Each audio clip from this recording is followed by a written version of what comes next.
Halo, selamat hari Sabat, saudara-saudaraku. Saya buat video ini belum hari Sabat, tapi ini akan saudara lihat pada hari Sabat, sehingga saya rindu mengatakan selamat hari Sabat. Saudara-saudara, pelajaran di hari Sabat ini yang terpenting, yang dibutuhkan oleh kita yang sempat disinggung tadi malam, yaitu mengenai kecurahan Roh Kudus. Di judul di sini ada saya taruh namanya Times of Refreshing, atau di dalam bahasa Indonesia dalam Alkitab di dalam buku Kisah Kisah Para Rasul, yaitu waktu kelegaan. Dan kita sementara hidup di latter rain season atau musim hujan akhir. Kemarin ada pertanyaannya, apakah hujan kecurahan Roh Kudus sudah terjadi? Apakah orang-orang sudah dicurahkan Roh Kudus kemudian saya tidak? Atau bagaimana? Sebelum kita ke sana, kita perlu mengkaji beberapa ayat dalam firman Tuhan. Mengapa Roh Kudus itu sangat dibutuhkan? Saudara-saudara, di dalam Filipi 1 ayat 6, ini janji bagi kita saat ini. Dikatakan di sana, akan hal ini aku yakin sepenuhnya, yaitu Ia yang memulai pekerjaan yang baik di antara kamu akan meneruskannya sampai pada akhirnya pada hari Kristus Yesus. Ingat saudara-saudara bahwa pekerjaan untuk menguburkan dosa, menguburkan kesombongan kita ke dalam debu tanah bukan kesanggupan kita. Itu adalah pekerjaan Tuhan. Di dalam pelayanan yang kita pikir kita melayani orang-orang, sebenarnya Tuhan sementara membentuk saya dan saudara lewat pelayanan-pelayanan yang Tuhan percayakan bagi kita. Memimpin jemaat, kita pikir kita melayani orang lain, tapi sebenarnya Tuhan sementara membentuk karakter saya dan saudara. Sehingga ayat ini bilang, aku yakin sepenuhnya kalau Tuhan yang telah memulai pekerjaan yang baik ini di antara kita atau di dalam kita, maka Dia akan meneruskannya sampai akhir pada hari Kristus Yesus.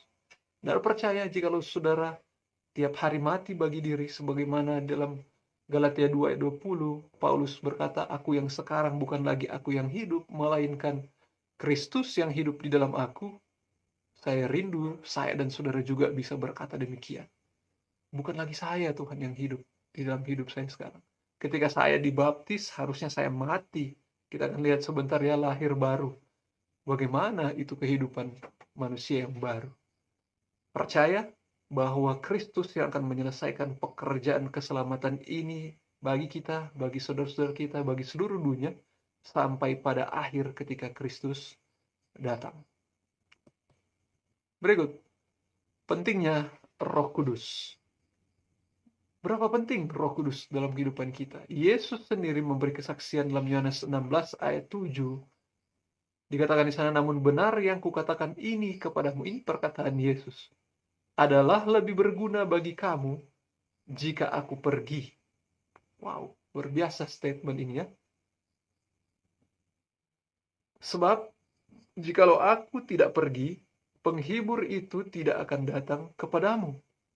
Tetapi jikalau aku pergi, aku akan mengutus dia kepadamu. Luar biasa. Yesus bilang lebih berguna bagi kamu jika aku pergi. Supaya apa katanya? Sebab jikalau aku tidak pergi, penghibur itu tidak akan datang kepadamu. Tetapi jikalau aku pergi, maka aku akan mengutus dia kepadamu. Berikut. Dari Yohanes 3 ayatnya yang kelima, Yesus juga berkata ya, jawab Yesus, aku berkata kepadamu, sesungguhnya jika seorang tidak dilahirkan dari air dan roh, ia tidak dapat masuk ke dalam kerajaan Allah. Kita mungkin sudah ada yang dibaptis puluhan tahun di gereja ini. Mungkin baru 5 tahun. Mungkin ada juga yang baru dibaptis tahun ini. Atau mungkin baru minggu lalu dibaptis. Tetapi jangan puas dengan baptisan air. Yang terjadi berikut, setelah kita dibaptis air sebagai bentuk pengakuan kita bahwa kita menerima juru selamat, Kita harus ingat ya bahwa makna dari lambang baptisan air adalah seperti di gambar ini, kita apa? Dikubur keberdosaan kita ke dalam debu tanah. Yang masuk ke dalam air artinya kita mati bagi manusia berdosa kita yang lama. Dan kemudian ketika kita keluar dari air, itu adalah lambang dari kebangkitan Kristus di dalam kehidupan kita. Kitanya mati, Yesusnya bangkit.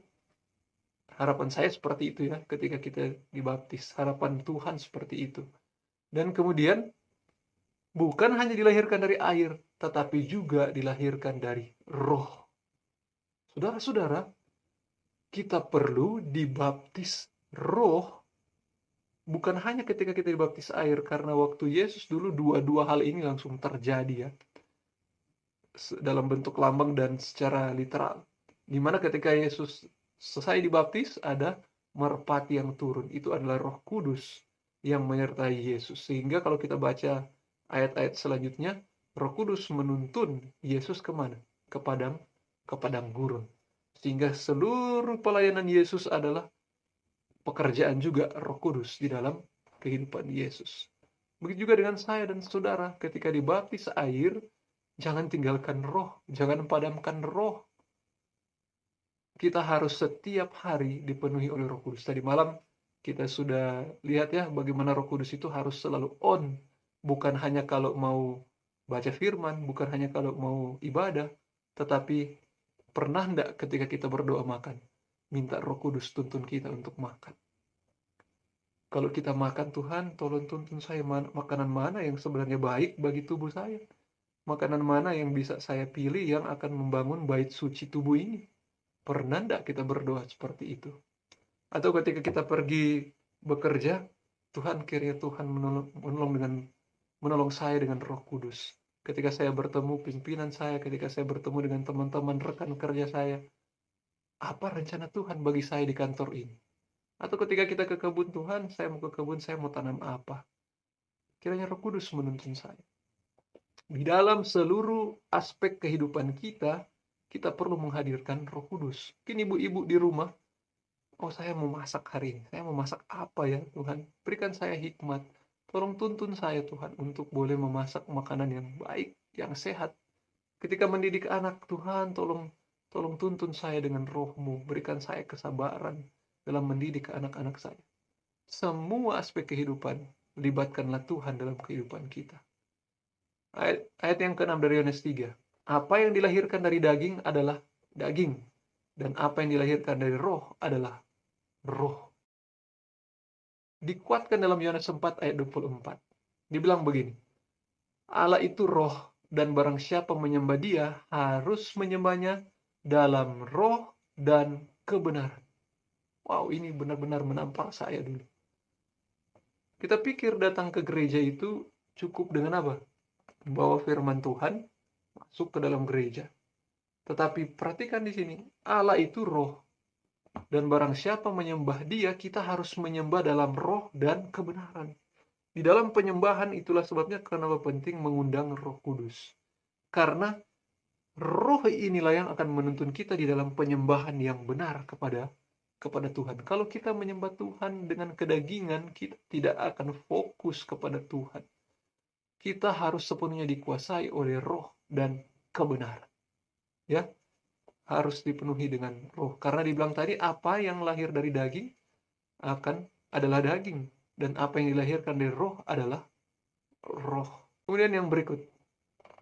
Pertanyaannya adalah, bagaimana roh ini bisa lahir dalam kehidupan kita? 1 Yohanes 3 ayat 2 dikatakan, saudara-saudaraku yang kekasih, sekarang kita adalah anak-anak Allah, tetapi belum nyata apa keadaan kita kelak. Akan tetapi kita tahu bahwa apabila Kristus menyatakan dirinya, apa ini maksudnya Kristus menyatakan dirinya? Kristus hadir ya, di dalam kehidupan pribadi kita, di dalam doa-doa kita. Apa yang terjadi ketika Kristus menyatakan dirinya? Kita akan menjadi sama seperti dia. Wow, ini adalah ayat yang begitu kuat. Kalau Yesus hadir, maka kita akan menjadi sama seperti dia. Bukan kita jadi Yesus, tetapi kita jadi serupa dengan Yesus dalam hal apa? Karakter. Sebab kita akan melihat dia dalam keadaannya yang sebenarnya. Ketika saudara memiliki hubungan yang intim, sebagai tadi malam kita belajar berdoa yang intim, kita akan semakin melihat Yesus dalam keadaannya yang sebenarnya. Kita akan melihat kemuliaan Tuhan. Kita akan melihat kehidupan Kristus selama dia di dunia ini lewat firman yang kita baca ya. Kita berdoa, kita baca firman, kita menyanyi. Itulah bentuk meditasi ya, bukan hanya berdoa-doa terus. Ganti-ganti ya, memuji Tuhan, membaca firman, berdoa lagi. Kemudian kita baca lagi firman, kita memuji Tuhan lagi, kita berdoa lagi. Ya, jadi kita banyak waktu menghabiskan meditasi dengan Tuhan. Bisa 1 jam, bisa 2 jam setiap pagi. Atau bahkan kalau ini sudah sering kita rasa rindu, Daud mengatakan di hari keberapa itu, malam ketiga kalau tidak salah, dia bilang, sejak malam petiduranku, aku begitu merindukan engkau. Panjang malam merindukan Tuhan, sehingga kita tidak sabar lagi kapan ini mau bangun, kapan saya mau berdoa, kapan saya punya hubungan lagi dengan Tuhan, waktu saya bangun dari tidur. Kemudian saudara-saudara, ayat berikutnya, masih pertanyaan yang sama, bagaimana melahirkan Roh Kudus? Jadi, hanya ketika Yesus hadir tadi ya, kita akan menjadi sama seperti dia, kita akan melihat dia dengan keadaan yang sebenarnya. Kemudian, ini lagi yang terjadi ketika kita punya hubungan intim dengan Tuhan. Dan kamu tahu bahwa ia telah menyatakan dirinya supaya ia menghapus segala dosa, dan di dalam dia tidak ada dosa. Wah, ini kabar baik. Pelajaran penghakiman tadi malam sudah banyak menghardik saya dan saudara dengan dosa-dosa pribadi kita. Kalau kita terpuruk dengan dosa-dosa kita selama ini, kalau kita masih ada dendam dengan saudara-saudara kita, perhatikan ini. Ketika Yesus mau hadir dalam kehidupan doa-doa kita, hidup yang penuh doa-doa seperti nafas, sepanjang kita bernafas, kita ada hubungan dengan Tuhan. Itu katanya akan menghapus segala dosa, karena di dalam dia tidak ada dosa. Benar ya? Firman Tuhan mengatakan gelap itu tidak bisa bersatu dengan terang, saudara-saudara. Bagaimana Roh Kudus mau hadir dan bertahta dalam kehidupan saya dan saudara, kalau kita masih mau hidup di dalam daging, kalau kita masih mau melakukan dosa, kalau dosa itu masih menjadi kanker dalam kehidupan kita, masih jadi satu, itu perlu dioperasi, dikasih keluar. Dan itu bukan kita yang melakukannya. Ada dokter agung yang akan mengoperasi kita. Karena dia mau bertahta di hati kita, dia akan membersihkan kita dulu. Dia akan murnikan kita dulu. Kemudian dia akan memakaikan kepada kita jubah kebenarannya. Dan kemudian kita akan apa? Kita akan dipenuhi dengan kehadiran Tuhan.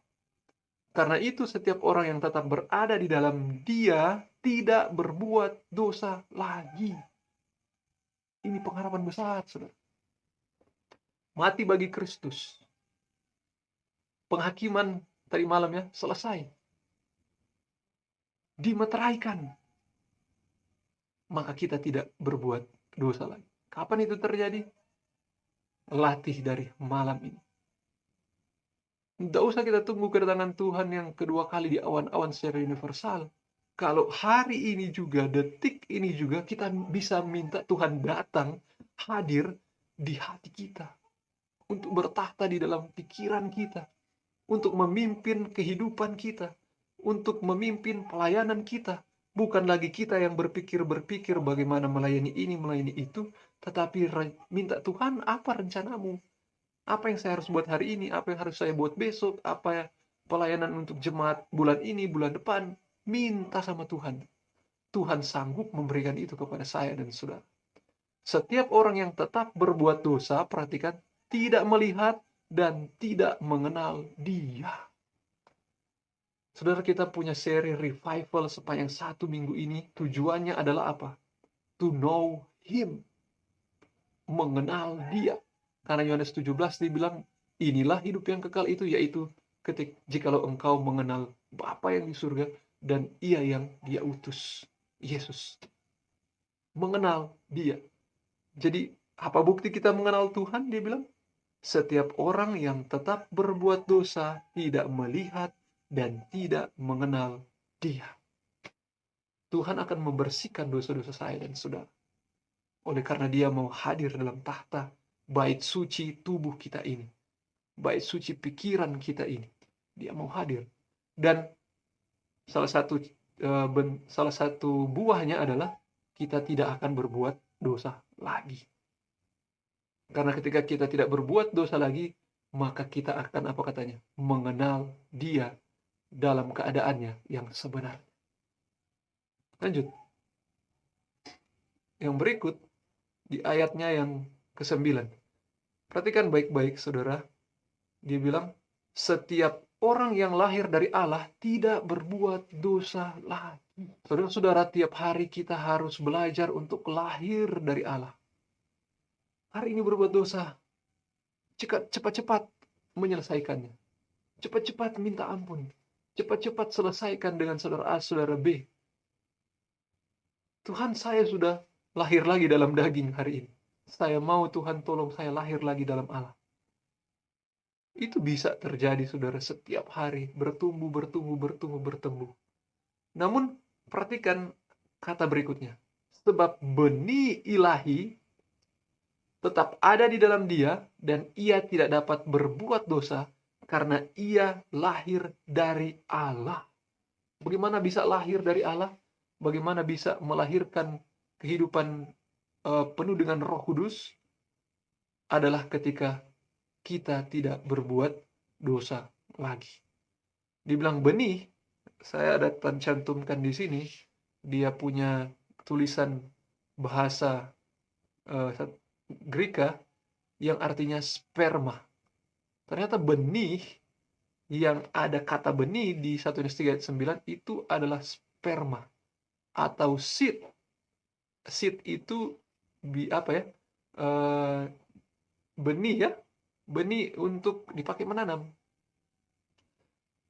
Dan dibilang di sini, kalau orang yang lahir dari Allah tidak berbuat dosa, kenapa tidak berbuat dosa? Karena benihnya Tuhan, ya, spermanya Tuhan ini kita lihat dengan kacamata rohani ya. Oleh karena mungkin kehidupan duniawi kita kalau dengar kata ini agak negatif. Tapi kita baca ini sebagai benihnya Tuhan, tetap ada di dalam dia, dan ia tidak dapat berbuat dosa karena ia lahir dari Allah. Saudara-saudara, ketika kita terus berdoa, meminta hubungan intim dengan Tuhan, apa tujuan suami dan istri melakukan hubungan intim? Agar supaya ada benih dari sang Bapa kepada ibu untuk melahirkan seorang anak yang serupa dengan siapa? Dengan orang tuanya, bapaknya dan ibunya. Apa tujuan kita memiliki hubungan intim dengan Tuhan? Agar supaya benih ilahi itu ada dalam kita, kemudian kita bisa melahirkan apa? Melahirkan kehidupan yang serupa dengan karakter Kristus. Kita akan melahirkan buah-buah roh. Dan inilah buah-buah roh itu ketika kita punya hubungan intim dengan Tuhan. Tetapi buah roh ialah kasih, sukacita, damai sejahtera, kesabaran, kemurahan, kebaikan, kesetiaan, apa lagi? Kelemah lembutan, penguasaan diri di ayat yang ke-23. Saudara-saudara, hal-hal ini, buah-buah roh ini tidak akan pernah dilahirkan kalau tidak ada roh yang hidup atau tidak ada benih ilahi yang ditanamkan di dalam kehidupan saya dan saudara. Jangan pernah bermimpi kita bisa memiliki kasih Tuhan.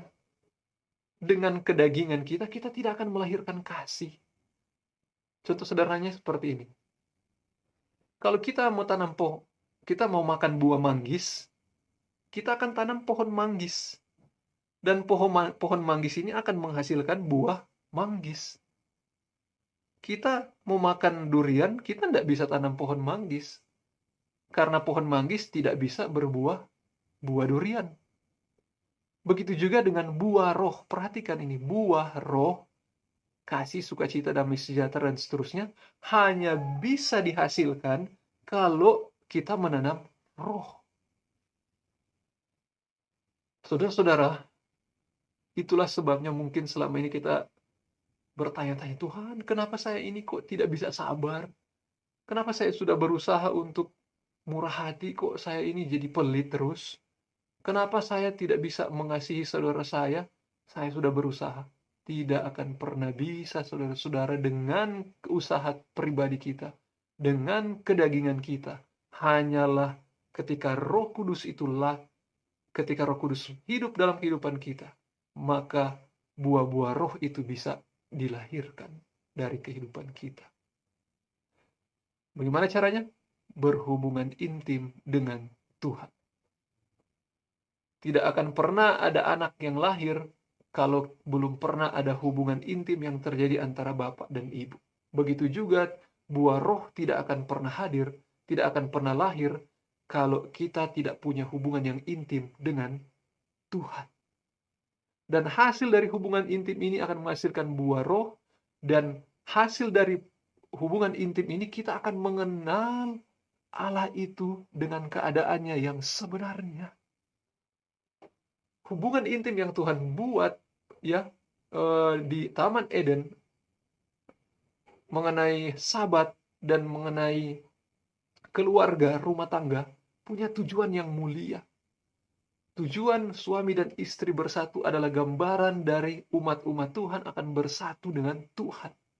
Disitulah kita benar-benar akan mengenal Tuhan dengan keadaan yang sebenarnya. Kita punya fokus sepanjang 1 minggu ini adalah mengenal Allah. Karena itulah hidup kekal. Dan untuk mengenal Allah lebih dalam hanya bisa terjadi kalau kita punya intimacy, relationship with God. Yang akan menghasilkan buah-buah roh karakter Kristus di dalam kehidupan saya dan saudara. 1 Yohanes 3 ayat 18 dikatakan di sini, anak-anakku, marilah kita mengasihi bukan dengan perkataan atau dengan lidah. Kita umbar-umbar kasih Tuhan di khotbah seperti ini. Tetapi dibilang di sini, marilah kita mengasihi bukan dengan perkataan atau dengan lidah, tetapi dengan perbuatan dan dalam kebenaran. Kasih itu harus dihidupkan. Kasih itu adalah Allah.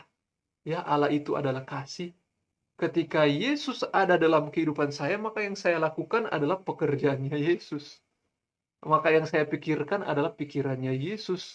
Rasul Paulus juga pernah mengatakan bahwa siapakah yang memiliki pikiran Kristus? Namun aku memiliki pikiran Kristus. Kenapa bisa? Karena aku yang sekarang bukan lagi aku yang hidup, melainkan Kristus yang hidup di dalam aku. Saudara-saudara, kita harus belajar mati bagi diri. Bukan belajar ya, kita harus minta Tuhan mematikan diri kita. Karena mereka yang sudah mati, mereka tidak akan tersinggung. Bagaimana itu orang yang mati? Mereka itu tidak tahu apa-apa. Ya, pengkhotbah sudah bilang, orang yang mati itu tidak tahu apa-apa. Kita ludahi dia, diam saja. Kita apa? Kita buat dia tersinggung, dia tidak tersinggung. Kenapa? Sudah mati. Yesus menerima hinaan, menerima ludah, menerima cambuk, menerima segala sesuatu. Bukan berarti dia tidak berdaya dan tidak bisa melawan, tetapi Yesus telah belajar mematikan diri. Oleh karena itulah pekerjaan yang harus dia lakukan agar supaya saya dan saudara bisa memperoleh hidup yang kekal.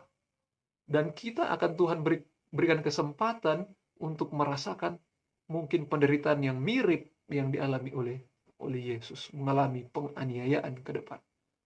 Untuk bisa tiba di krisis yang besar itu, ujian yang terakhir itu, saudara-saudara harus memiliki hubungan intim dengan Bapa yang di surga. Memiliki hubungan yang intim dengan Yesus dan Roh Kudus, karena mereka sebenarnya adalah satu. Ketika Roh Kudus dicurahkan, sebenarnya kita ini memiliki hubungan yang intim dengan Allah Bapa, Allah Anak, dan Roh Kudus.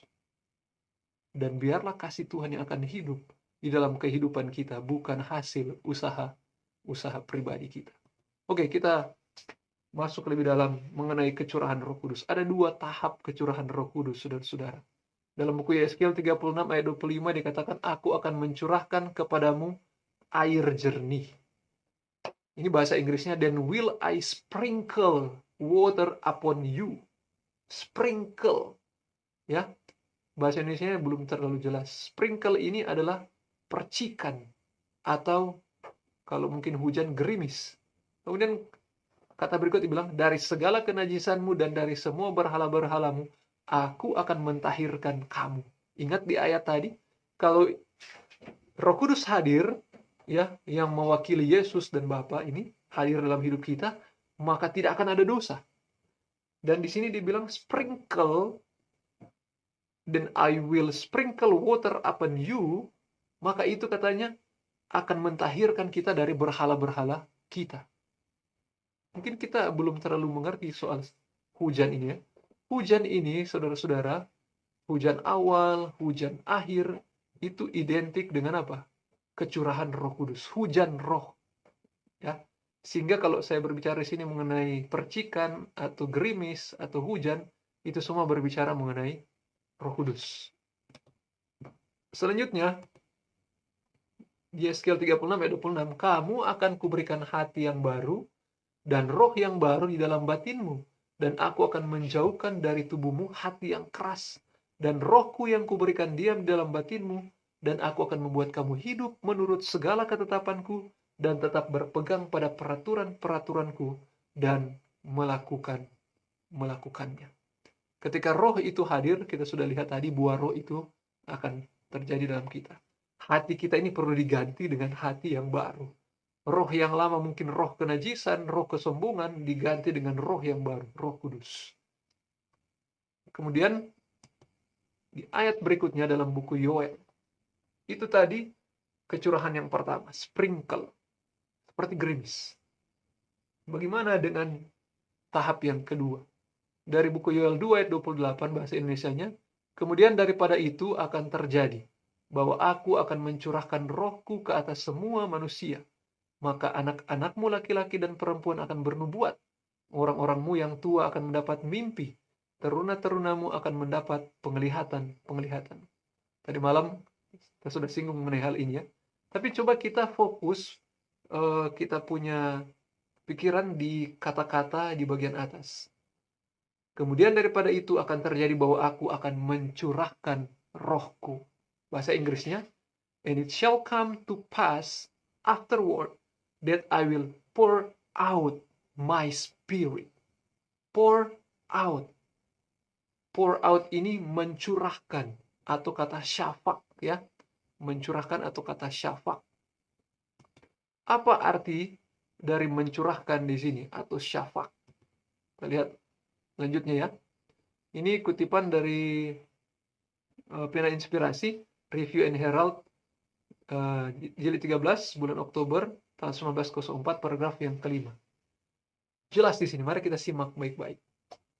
Pengetahuan keselamatan Allah akan menyelesaikan pekerjaan pemurniannya pada pikiran dan hati setiap orang percaya.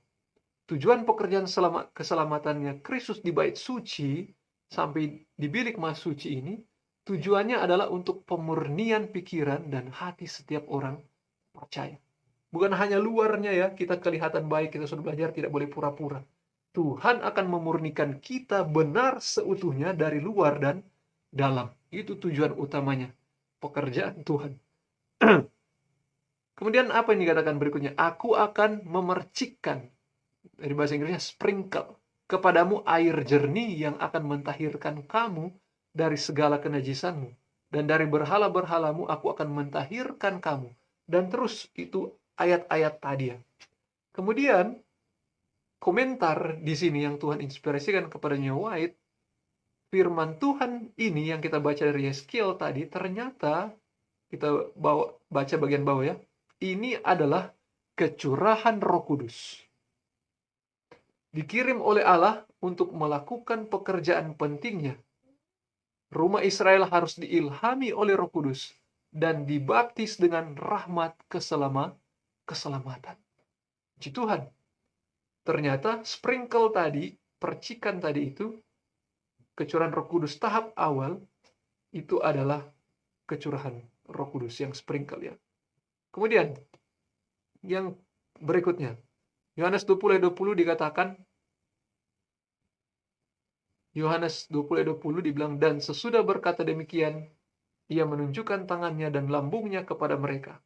Murid-murid itu bersukacita ketika mereka melihat Tuhan.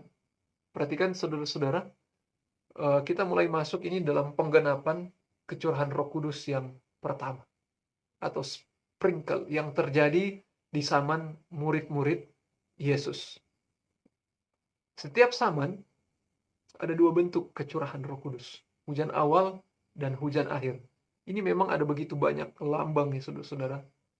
Kita berdoa agar supaya Tuhan menuntun kita untuk boleh mengerti akan hal ini. Dan di akhir zaman juga kita akan mengalami peristiwa yang sama, yaitu sprinkle dan pour out. Gerimis dan hujan besar. Hujan awal dan hujan akhir. Perhatikan, ini pengalaman murid-murid. Yohanes 20 ayat 21, maka kata Yesus sekali lagi, damai sejahtera bagi kamu, sama seperti Bapa mengutus aku, demikian juga sekarang aku mengutus kamu. Dan sesudah berkata demikian, ia mengembusi mereka dan berkata, terimalah Roh Kudus.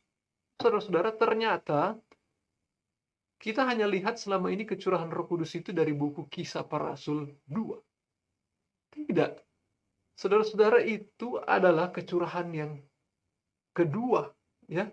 Kecurahan yang pertama itu terjadi pada murid-murid ketika mereka bertemu dengan Yesus ketika Yesus sudah bangkit. Di dalam Yohanes 20 ayat 22, Yesus berkata, terimalah Roh Kudus. Sehingga saudara-saudara, Roh Kudus yang dicurahkan kepada murid-murid dalam bentuk sprinkle ini yang pertama, kemudian Pentakosta, Kisah Para Rasul yang kedua, kita akan baca di sini. Di dalam Kisah 2 ayat 1, ketika tiba hari Pentakosta, semua orang percaya berkumpul di satu tempat. Tiba-tiba turunlah dari langit satu bunyi seperti tiupan angin keras yang memenuhi seluruh rumah di mana mereka duduk. Ini umat-umat Tuhan, ada kelompok kecil yang sementara berdoa, sementara mengevaluasi dosa-dosa, sementara minta ampun, sementara minta tuntunan Tuhan, sementara minta rencana Tuhan.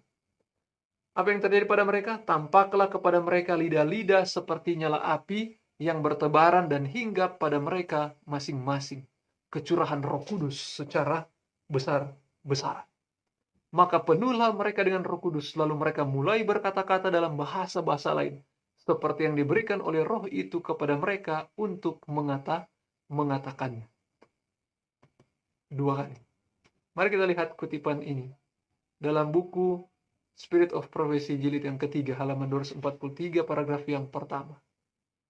Tindakan Kristus dalam mengembusi muridnya Roh Kudus dan dalam memberikan kedamaiannya kepada mereka adalah percikan, sprinkle, atau gerimis sebelum hujan besar yang akan diberikan pada hari Pentakosta.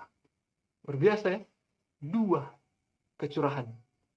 Kemudian Yesus mengesankan fakta ini atas murid-muridnya bahwa ketika memasuki pekerjaan yang dipercayakan kepada mereka, mereka akan semakin memahami sifat pekerjaan itu dan cara di mana kerajaan Kristus harus didirikan di bumi ini. Kita akan semakin tahu rencana Tuhan, kita akan semakin mengenal Dia, sifatnya ketika Roh Kudus dicurahkan. Kemudian berikut, mereka ditunjuk sebagai saksi bagi juru selamat. Mereka bersaksi tentang apa yang telah mereka lihat dan dengar, tentang kebangkitannya. Mereka mengulangi kata-kata ramah yang keluar dari bibirnya Tuhan. Kita punya kata-kata ini juga sudah bukan kita, tapi Kristus yang berbicara dari mulut ini, artinya kita sudah dikuasai oleh Tuhan. Kemudian mereka berkenalan dengan karakter sucinya. Dia sebagai malaikat berdiri di bawah sinar matahari, namun tidak membayangkan bayangan. Itu adalah karya suci para rasul untuk menyajikan karakter Kristus yang bersih terhadap manusia sebagai standar untuk kehidupan mereka. Lihat, murid-murid 3,5 tahun dengan Yesus masih banyak melakukan kesalahan. Petrus juga ketika telah menerima kecurahan Roh, masih pernah satu kali melakukan kesalahan. Tetapi lihat, ketika Roh itu terus dihadirkan hari demi hari, maka kehidupan mereka itu semakin dimurnikan. Maka kehidupan mereka itu apa, saudara-saudara?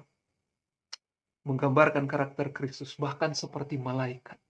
Oleh karena ketika cahaya menyinari malaikat, malaikat itu tidak punya bayangan, ya, tembus. Kita juga akan seperti itu. Kita berdoa ya. Berikut. Ada, kita boleh kenal ini former and latter rain ya. Kita lihat dari beberapa ayat dan kutipan ini. Dikatakan dari Yoel 2:23, "Hai Bani Sion, bersorak-soraklah dan bersukacitalah, karena Tuhan Allahmu, sebab telah diberikannya kepadamu hujan pada awal musim dengan adilnya." Satu, dan diturunkannya kepadamu hujan-hujan pada awal dan hujan pada akhir musim seperti dahulu. Dua. Faktanya di zaman Adam ada dua jenis hujan. Karena hujan yang pertama itu dalam bentuk embun, sprinkle, ya, seperti gerimis tapi lebih kecil dari gerimis. Dan hujan yang kedua yang dikenal oleh bangsa Nuh adalah apa? Hujan air bah, ya, hujan besar. Dua. Kemudian kutipan dari peristiwa-peristiwa akhir zaman halaman 142 paragraf pertama dibilang, di belahan dunia timur hujan awal turun pada musim menabur. Ini penting supaya benih bisa tumbuh. Kapan itu, saudara? Hari ini. Kita sudah tiba di musim menabur. Karena Tuhan akan menuai tuaiannya. Sudah masak malah, kuning ya. Tapi penuainya sedikit. Tuhan yang akan menuai, ya, pekerjaannya sedikit. Di bawah pengaruh hujan yang menyuburkan itu, kecambah yang masih lunak akan tumbuh. Hujan yang pertama itu, kenapa harus sprinkle, kenapa harus embun, kenapa harus gerimis kecil? Karena ini tunas-tunas baru akan apa? Bertumbuh. Kalau langsung hujan besar, bisa mati ini apa? Tunas-tunas. Belum siap.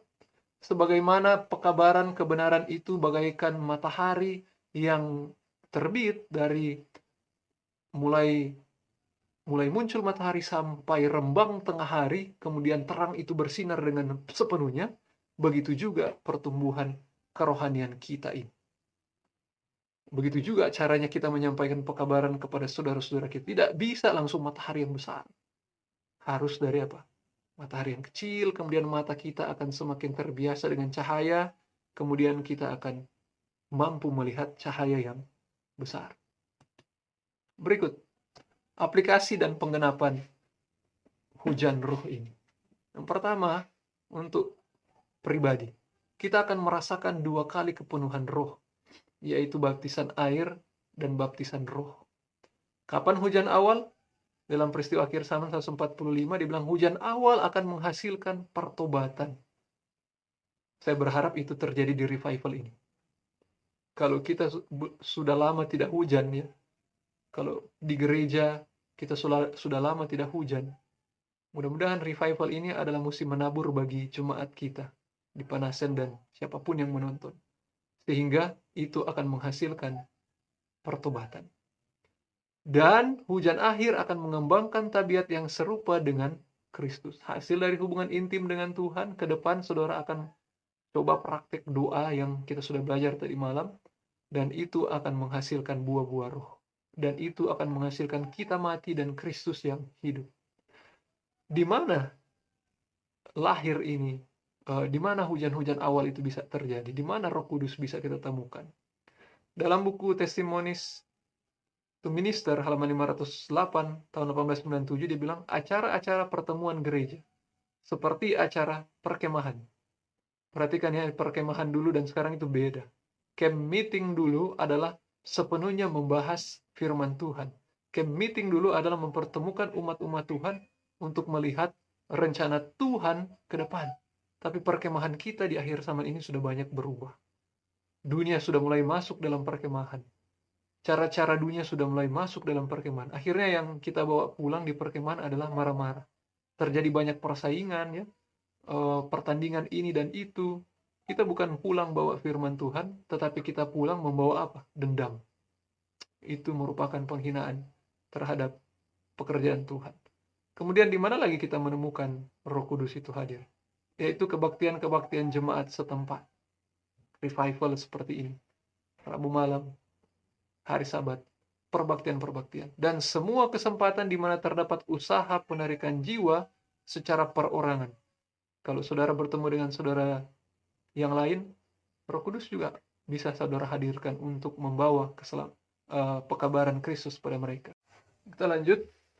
Dari firman Tuhan, Ibrani 10 ayat 25, di sana juga kita menemukan bahwa perlunya ada pertemuan-pertemuan kudus, dan disarankan dalam Ibrani 10 ayat 25, hendaklah itu dilakukan lebih giat menjelang hari Tuhan. Jadi, sebagaimana jemaat mula-mula dulu mengadakan pertemuan kelompok-kelompok yang kecil itu, setiap hari. Di mana? Di rumah Tuhan, ataupun bisa di rumah masing-masing. Mereka memecah-mecahkan roti, lambang dari perjamuan. Mereka juga orang-orang yang begitu murah hati. Mereka punya tanah, mereka jual untuk menyeimbangkan anggota-anggota atau saudara-saudara lain yang membutuhkan. Milik milik mereka bukan lagi milik pribadi, tapi milik bersama. Jadi kasih itu betul-betul tumbuh di antara jemaat mula-mula. Dan kenapa? Karena Roh Kudus telah tercurah atas mereka. Semua perbuatan hasil buah roh itu lahir karena telah terjadi hujan Roh Kudus. Kalau kita pribadi atau jemaat mungkin masih pilih-pilih, masih rasa susah untuk mengeluarkan dana untuk menolong saudara-saudara kita, yang lain mungkin Roh Kudus belum hadir dalam pribadi atau jemaat kita. Kita perlu berkaca dari pengalaman jemaat mula-mula. Pembahasan berikut, pertanyaan kapan hujan roh akhir? Kapan kecuan Roh Kudus yang besar itu? Kalau yang pertama tadi kita sudah lihat roh hujan awal sebagai sprinkle itu bisa terjadi di pertemuan-pertemuan ibadah kita yang benar, maka kapan hujan roh akhir itu terjadi? Lukas 11 ayat 13 dibilang, jadi jika kamu yang jahat tahu memberi pemberian yang baik kepada anak-anakmu, apalagi Bapamu yang di surga, ia akan memberikan Roh Kudus kepada mereka yang meminta kepadanya. Kalau kita mau meminta sesuatu yang baik, Tuhan bilang katanya apa di sini? Yang terbaik yang Tuhan akan berikan pada kita adalah Roh Kudus. Biasa ya. Dalam peristiwa akhir zaman dikatakan, ini komentarnya White yang diinspirasikan oleh Tuhan. Dia bilang, saya tidak menentukan waktu kapan untuk membicarakan kapan pencurahan Roh Kudus itu akan terjadi. Bila mana malaikat yang perkasa itu turun dari surga dan bergabung dengan malaikat yang ketiga untuk mengakhiri pekerjaan di dunia ini. Jadi, kecurahan Roh Kudus ini mungkin waktunya tidak dibilang, tetapi peristiwa atau event yang menyertai kecurahan Roh Kudus, Nyonya White telah katakan di sini, yaitu kapan? Ketika malaikat perkasa turun dari surga bergabung dengan malaikat yang ketiga. Apa yang dibicarakan di sini? Itu adalah Wahyu pasalnya yang ke-18, yaitu malaikat yang keempat. Malaikat yang bergabung dengan malaikat ketiga mengakhiri pekerjaan dunia, di mana ada kuasa yang besar, dunia diterangi dengan cahaya kemuliaan Tuhan.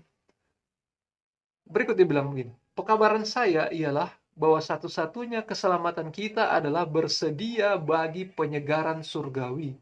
Penyegaran surgawi itu apa? Bersedia bagi kecurahan Roh Kudus. Kita lihat judul tadi kita dari awal, Times of Refreshing, waktu kelegaan. Sehingga itu akan menjaga agar lampu kita dipotong dan terbakar. Pelajaran 10 gadis kemarin, mereka punya pelita, di mana karena ketiduran, mati mereka punya pelita. Kenapa mati? Karena minyaknya habis. Tidak ada Roh Kudus. Oleh karena minyaknya habis, sehingga api itu yang tadinya bisa menyala karena ada minyak yang selalu diserap untuk membakar, maka oleh karena tidak ada lagi minyak, sumbu ini menjadi kering, sehingga yang dia bakar adalah sumbu itu sendiri. Sehingga ada bekas hangus di atas sumbu. Nah, yang terjadi adalah sebelum Roh Kudus itu dicurahkan atau sebelum minyak itu ditaruh di dalam pelita kita, maka hal yang pertama yang kita buat haruslah memotong sumbu. Nanti kita akan lihat ya, kutipan yang mengatakan bahwa 5 gadis yang bijaksana itu akan memotong sumbu.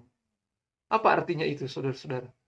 Kita punya kehidupan kerohanian yang mati tadi itu harus dipotong. Kemudian minyak itu akan diserap kembali di sumbu yang masih ada itu. Artinya apa, saudara? Mati bagi diri. Kita sudah bahas itu tadi malam ya. Kemudian, kita harus tekun berdoa untuk kecurahan Roh Kudus sebagaimana murid-murid itu berdoa pada hari Pentakosta. Kalau mereka membutuhkannya pada waktu itu, maka kita lebih membutuhkannya lagi sekarang ini. Saudara-saudara, di zaman bangsa Israel dulu ketika Pentakosta terjadi itu tidak terjadi waktu mereka tidur-tiduran. Itu terjadi ketika mereka sepanjang kurang lebih 10 hari setelah Yesus terangkat ke surga, ada 10 hari mereka berdoa, 10 hari mereka bergumul, 10 hari mereka mengevaluasi perbuatan-perbuatan mereka selama Yesus masih ada di antara mereka, sehingga terjadi pertobatan yang besar di antara murid-murid, para rasul. Mereka mungkin ada yang menyesal, kenapa ya waktu Yesus ada dengan kita, yang kita kejar bukan Yesus. Kita ada dengan Yesus, tapi yang kita cari adalah apa? Posisi. Kalau Yesus jadi raja, saya mau ada di sebelah kanan atau sebelah kiri. Nanti ketika Yesus naik ke surga dan Roh Kudus diberikan kepada mereka, mereka terbuka pikiran mereka, sadar, aduh Tuhan, kalau Tuhan masih kasih kami kesempatan, dengan janji yang Tuhan berikan lewat pencurahan Roh Kudus, maka kami akan menggunakan hidup kami hari ini untuk Kristus. Paulus bilang mati adalah keuntungan, hidup adalah Kristus. Kalau itu terjadi pada zaman Pentakosta, murid-murid dulu, maka di firman Tuhan lewat kutipan ini, kalau mereka membutuhkannya pada waktu itu, maka kita lebih membutuhkannya lagi sekarang ini. Saudara-saudara, kita lebih membutuhkan Roh Kudus lahir hadir dalam kehidupan kita sekarang ini. Kecurahan Roh Kudus ke atas jemaat dinantikan pada masa mendatang. Tetapi adalah kesempatan bagi jemaat untuk apa? Mendapatkannya sekarang. Jangan tunda, saudara. Mintalah Roh Kudus itu hadir. Mungkin hari ini hari Sabat, sementara kita berbicara mengenai Roh Kudus, sementara saya berbicara ini, saudara berdoa dalam hati, minta agar supaya Roh Kudus boleh hadir di tengah-tengah perbaktian kita hari ini. Dan minta itu setiap hari, bukan hanya satu hari. Minta kehadiran Roh Kudus setiap saat, bukan hanya ketika mau baca firman Tuhan. 24 jam. Kita sudah lihat tadi malam bagaimana Roh Kudus on off. Kita harus membuat Roh Kudus itu on terus dalam kehidupan kita. Dibilang di sini, carilah itu, doakanlah itu, percayalah akan hal itu. Kita harus memilikinya dan surga sedang menunggu untuk menganugerahkannya. Wow. Surga sudah siap. Tuhan sudah siap mengirim Roh Kudus, tapi masalahnya kita yang di dunia ini merasa pede. Kita rasa kita bisa buat KKR sendiri. Kita pikir kita bisa berkhotbah sendiri. Kita pikir kita bisa melayani sendiri tanpa apa? Roh Kudus. Saudara-saudara. Perbedaan jemaat mula-mula dan jemaat hari ini ada satu. Roh Kudus. Jemaat mula-mula itu tidak dapat melakukan apapun tanpa Roh Kudus. Tapi anehnya kita yang hidup di akhir zaman, hampir segala sesuatu bisa kita lakukan tanpa Roh Kudus. Ada bisa KKR terjadi tanpa meminta tuntunan Roh Kudus. Ada khotbah yang dibuat tanpa penyerahan diri terhadap Roh Kudus. Ada pelayanan yang dibuat tanpa meminta kehadiran Roh Kudus. Kita susah melihatnya. Tapi jelas di sini dibilangnya, surga sudah siap untuk menganugerahkannya. Tapi kita tidak meminta. Belum ada umat Tuhan yang meminta dengan sungguh-sungguh. Mungkin kita berdoa 777, jam 7 pagi, jam 7 malam. Tapi cuma jadi formalitas. Kita tidak ada hati dengan Tuhan. Kita belum sungguh-sungguh meminta Roh Kudus hadir dalam kehidupan kita. Di kutipan ini dia katakan, dalam Apostle of Acts dan juga peristiwa akhir zaman, pencurahan roh pada zaman rasul-rasul itu adalah hujan awal dan hasilnya gilang gemilang. Tetapi hujan akhir akan lebih berlimpah lagi.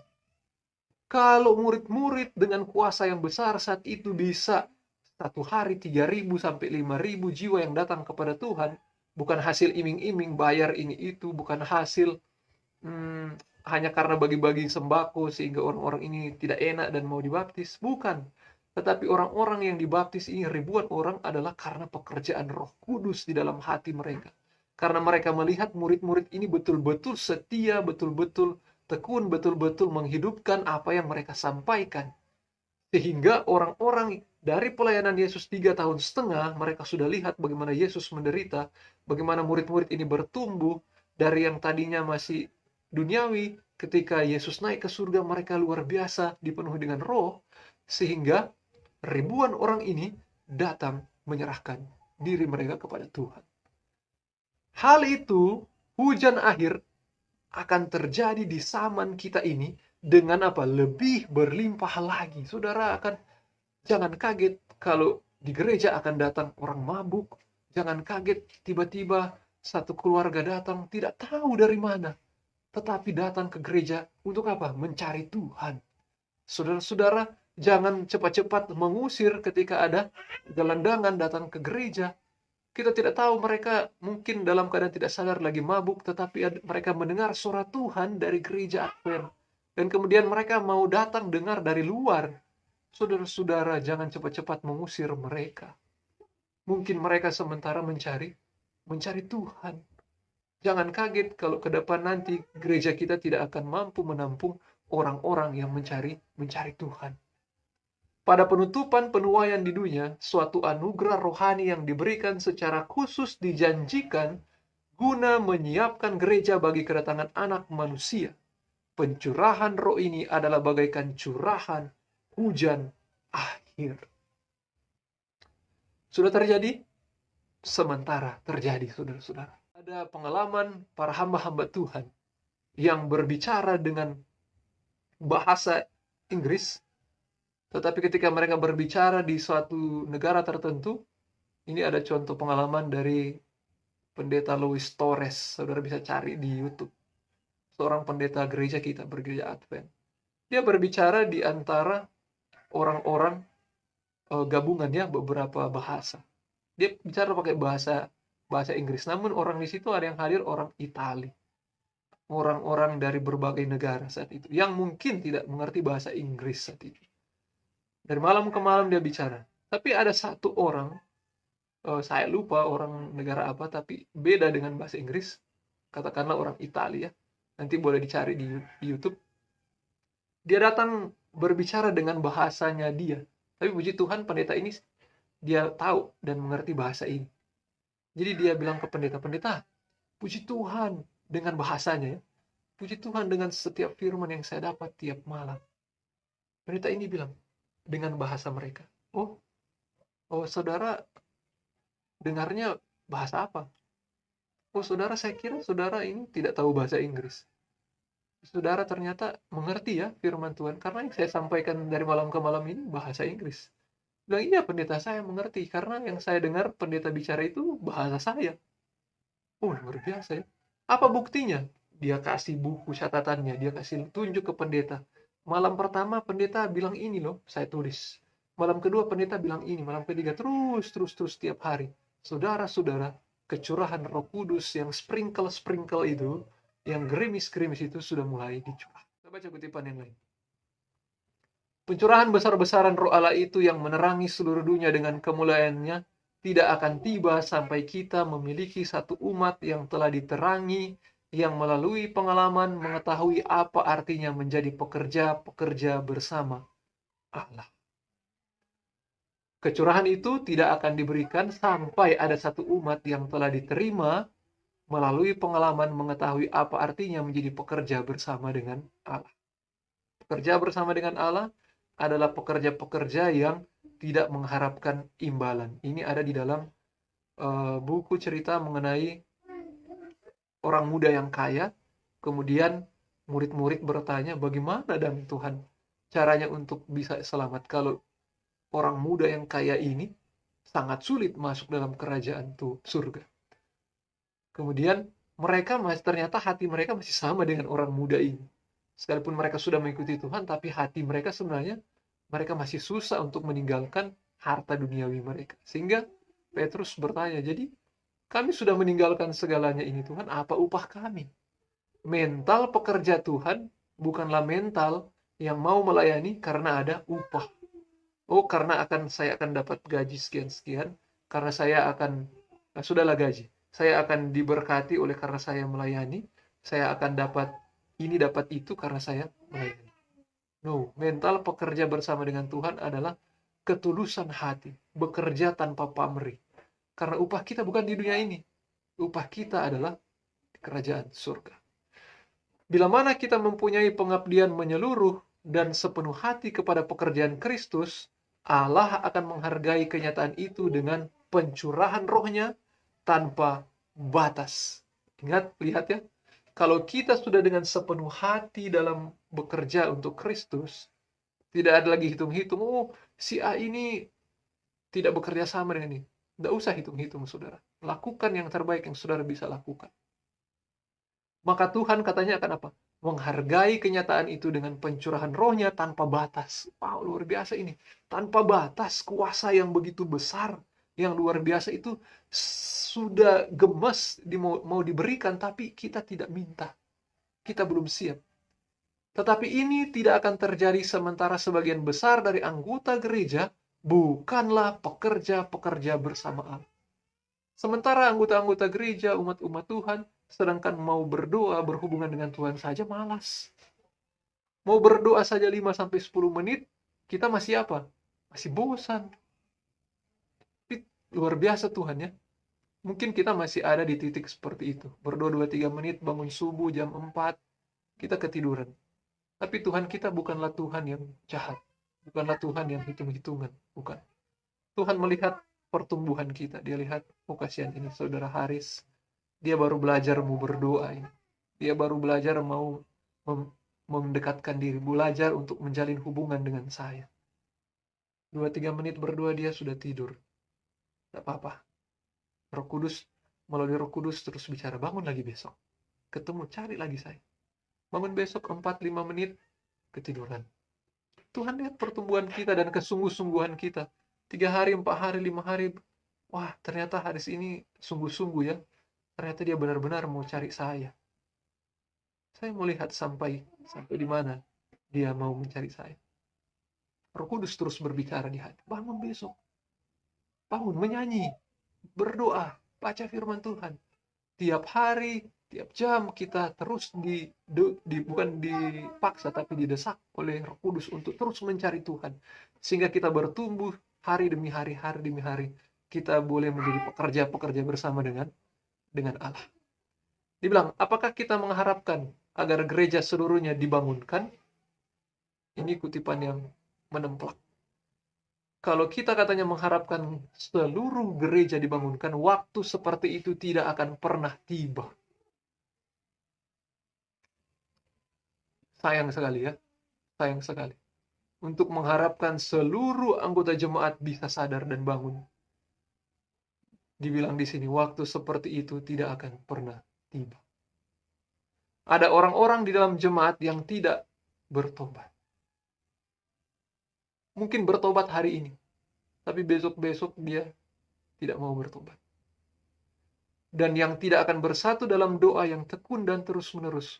Ketika jemaat mulai hidup bertumbuh, mau buat united prayer, 1-2 hari mungkin dia masih ikut. 1 minggu mungkin masih semangat. Tapi kalau sudah 1 bulan, sudah 2 bulan, 3 bulan, akhirnya orang-orang ini, aduh, sudah. Sudah itu doa-doa. Capek saya, bosan. Lanjut. Kita harus memasuki pekerjaan itu secara perorangan. Kita harus lebih banyak berdoa dan lebih sedikit berbicara. Saudara-saudara, perbanyaklah doa-doa saudara. Bukan doa-doa formalitas, tapi doa-doa yang dari hati, doa-doa yang jujur. Kita sudah bahas itu beberapa hari ini. Doa-doa yang menghadirkan kehadiran Allah. Doa-doa yang lahir dari Tuhan, sehingga Roh Kudus yang berbicara melalui mulut kita. Doa-doa yang membuat hubungan kita dengan Tuhan intim, sehingga akan melahirkan buah-buah roh yang kita sudah belajar kemarin. Hanya mereka yang hidup sesuai dengan terang yang mereka punya, itulah yang akan menerima terang yang lebih besar. Kecuali setiap hari kita maju dalam memberi contoh akan kebaikan-kebaikan Kristen yang aktif, maka kita tidak akan menghargai penyataan Roh Kudus dalam hujan akhir. Bisa saja hujan akhir itu menyirami hati orang di sekitar kita, tapi kita tidak akan memahami atau menerimanya. Oh, saudara-saudara, ini penting sekali. Saya ada tinggal 3 slide lagi. Mohon bersabar ya, mungkin agak panjang, namun ini adalah waktu terakhir saya untuk membagikan pekabaran ini. Saudara-saudara, banyak dari kita yang sudah menerima terang daripada Tuhan di gereja ini. Tapi saudara perlu perhatikan, kalau kita tidak bertumbuh dengan terang yang kita terima ini, kita hanya pilih-pilih. Oh, kalau pekabaran mengenai Sabat, oke Tuhan, saya mau ikut. Pekabaran mengenai perpuluhan, oke Tuhan, saya mau ikut. Tapi kalau pekabaran reformasi kesehatan, tunggu dulu Tuhan. Saya masih suka mau ini, mau itu. Oh Tuhan, kalau pekabaran mengenai perpuluhan, oke. Tapi kalau pekabaran mengenai perpuluhan kedua, mengenai berbagi dengan orang-orang miskin, tunggu dulu Tuhan. Tunggu dulu. Saudara, jikalau terang yang kita terbuka ini bagi kita, kita masih pilih-pilih, kita hanya melihat firman Tuhan mana yang cocok dengan kita bisa hidupkan, tapi yang tidak cocok, kita tidak mau menghidupkan, maka saudara-saudara ini terjadi pada kita. Bisa saja hujan akhir itu menyirami hati orang-orang di sekitar kita, anggota-anggota jemaat lain sudah dicurahkan, tetapi kita tidak akan memahami atau menerimanya. Saya berdoa agar supaya hal ini tidak terjadi di antara saya dan saudara. Saya berdoa bahwa kita yang akan menjadi bagian dari mereka yang dicurahkan. Ketika seseorang dipenuhi dengan Roh Kudus, semakin keras dia diuji dan dicobai, semakin jelas dia membuktikan bahwa dia adalah wakil Kristus yang sejati dalam perkataan, dalam roh, dan dalam tindakan. Kristus menyatakan, dia yang percaya kepadaku, perkataan yang aku lakukan akan dia lakukan juga, dan pekerjaan yang lebih besar dari ini akan dia lakukan, karena aku pergi kepada Bapakku. Apa janji bagi setiap orang yang sejati? Kamu akan menerima kuasa kalau Roh Kudus itu turun ke atasmu. Saudara-saudara, ketika kita kecurahan Roh Kudus, maka Injil ke seluruh dunia ini akan selesai. Kita dengan kemampuan kita, hikmat kita, kita pikir kita sudah S1, S2, S3 dalam pelajaran firman Tuhan, itu tidak akan menyelesaikan pekerjaan Tuhan. Yang akan menyelesaikan itu adalah kalau kita ini, yang apapun pendidikan kita ini, mau dikuasai oleh Roh Kudus. Sehingga, tidakkah lebih baik kita, saudara-saudari, mengambil tanggung jawab karena ketidakserupaan kita dengan Kristus? Dia berkata, kamu adalah saksiku. Saksi macam apakah kita untuk kebenaran?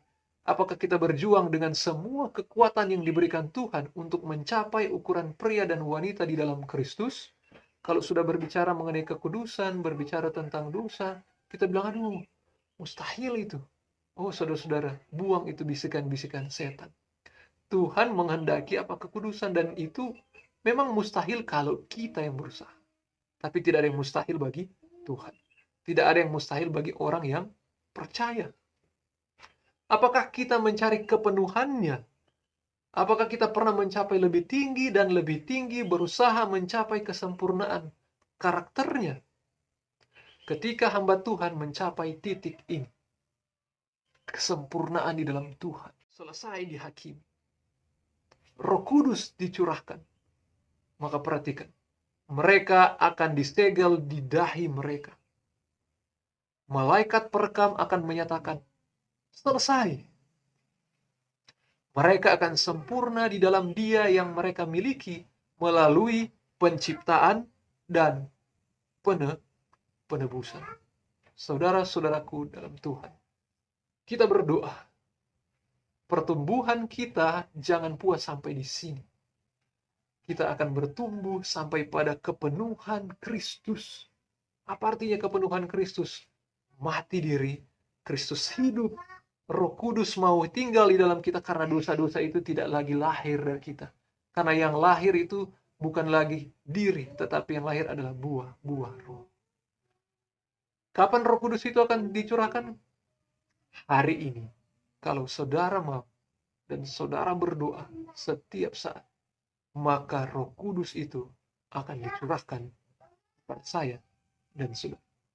Tuhan memberkati kita, saudara-saudaraku di Jemaat Panasen, dan semua yang melihat ini. Saya berdoa agar supaya Roh Kudus dapat dipenuhi, dicurahkan ke dalam kehidupan saya dan saudara, mulai hari ini sampai Tuhan datang.